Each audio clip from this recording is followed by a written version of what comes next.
Russian forces are having an even worse time in Vovchansk, falling back in a number of locations. And the credit, in part, goes to the soldiers of the Lyut Brigade, who, we're going to take a look, just got another delivery from you guys.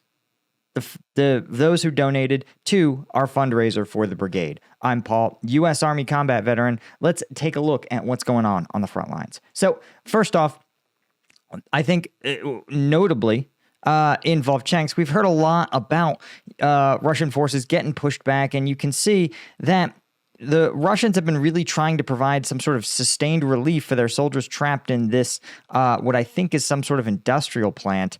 But instead of being able to sort of reconnect and make a real relief effort, they're being pushed further back through the city, right? You can see that they've lost what looks like about a block and a half here in the southwest portion of the city, and about 2 or 3 blocks here in the northeast. So this is unusual for the front line, simply because generally Russian forces are very good at advancing in urban areas. They have really good protocols for sort of systematically working through a developed urban area. And by really good, I mean they're willing to trade a lot of human lives to do it.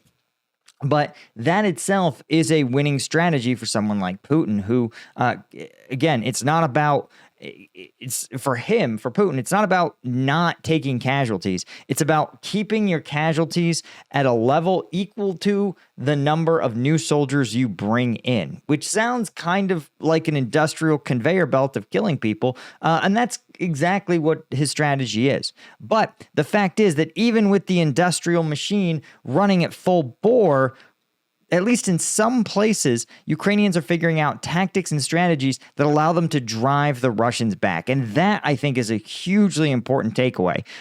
It may be a sign that there are tactical changes within the Ukrainian armed forces that say, hey, here's some ways that we can, without incurring massive casualties, drive Russia back, even when they get their grubby little paws into urban areas. Now, what is worth saying is that that's not the case in other areas of the front line, where Russia has continued to make systematic advances. You can see here, per our conversation, there's continued Russian advances near this town of Vozdanhevka, right? Again, these are not like dramatic advances, but they are exactly what we talked about. Russian forces getting into kind of suburban areas, developed areas, and just sort of gradually, meter by meter, making these kind of small expansions that, in Putin's mind, are going to add up eventually to large-scale gains. And again, in the scheme of the entire front line, it's not really any kind of grand thing, right? But you can see this breakthrough from Ultra-Datina that was caused by a flub in Ukrainian units' transition plans was contained, but it's continued to be subject to gradual creeping Russian advances. But let's talk about the good news, right? You guys were keen to donate and support the military police soldiers of the Lyut Brigade, and those aid deliveries are still coming in. So Ukraine Aid Ops today posted, or excuse me, this was yesterday, a big delivery to the Dnipro 1 Regiment of the Lyut Brigade, enabled by you guys. This is their medevac unit, right? Which nobody can hate on a medevac unit. They're literally saving the lives of soldiers, right? So they have a battery, a Starlink, 2 generators, 2 frequency analyzers, 4 drone detectors, and a drone jammer. So this is a huge deal for you guys. And you can see them here, right, making their delivery to the unit, hooking them up with, again, the Starlink, the EcoFlows, as well as starting with EcoFlows, the generators, a jammer, Starlink, the frequency analyzers, and more.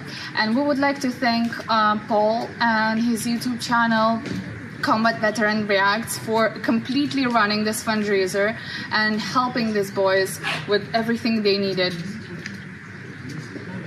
Дуже вдячні фонду UIO за надану допомогу. Бригада Людь, 3 управління Дніпро-1. Дуже дякую. Слава Україні! Героям слава!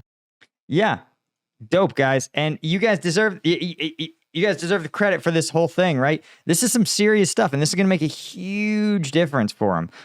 Man, especially those drone jammers and the drone jammers, the frequency analyzers, and the detectors. That's all going to make a huge difference because, I mean, again, if you're a medevac vehicle, you need to know that stuff. You can't play.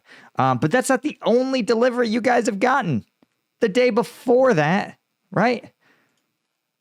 Rima was giving more aid to the Lyut unit in Kramatorsk, including another drone jammer, spectrum analyzers, 2 tablets, and more swag. So, again, take a look here. Kramatorsk. I'm here today with the fighters of Lugansk 1 Regiment of Lyut Brigade of National Police of Ukraine. We would like to extend our biggest thanks to Paul and his audience of YouTube channel Combat Veteran Reacts for completely running this fundraiser for the boys of Lyut Brigade and supporting them. And the boys also have something to say. Дякуємо за допомогу фонду Ukraine Aid Ops, за надану допомогу у вигляді системів РЕД, спектроаналізаторів та планшетів. Слава Україні! Героям слава! Yeah, guys, you guys deserve a ton of credit. And we can draw a direct line, again, between the Lyut Brigade's fight in Vovchansk and the Russians being pushed out of there. It's not an accident, right? And the fact that we are out there doing our part to help those guys out is huge. But there's still more brigades that need your help. I'm going to throw a link in the description, right? This isn't like this isn't the main campaign, but currently the guys at Ukraine Aid Ops, they're raising funds for the 10th Separate Mountain Brigade, Edelweiss. I'm going to throw the link in the description. Primarily, they're looking for 3D printers and equipment, again, to help drone parts, anti-drone jammers, FPV and surveillance drones, some tactical stuff, and eco-flows and generators. So, again, I'm going to throw the link there if you want to help them out. There's a bunch of cool swag, right, for donations. And if you can, if you're okay with making the donation public, do mention that you heard about it from Combat Vet Reacts.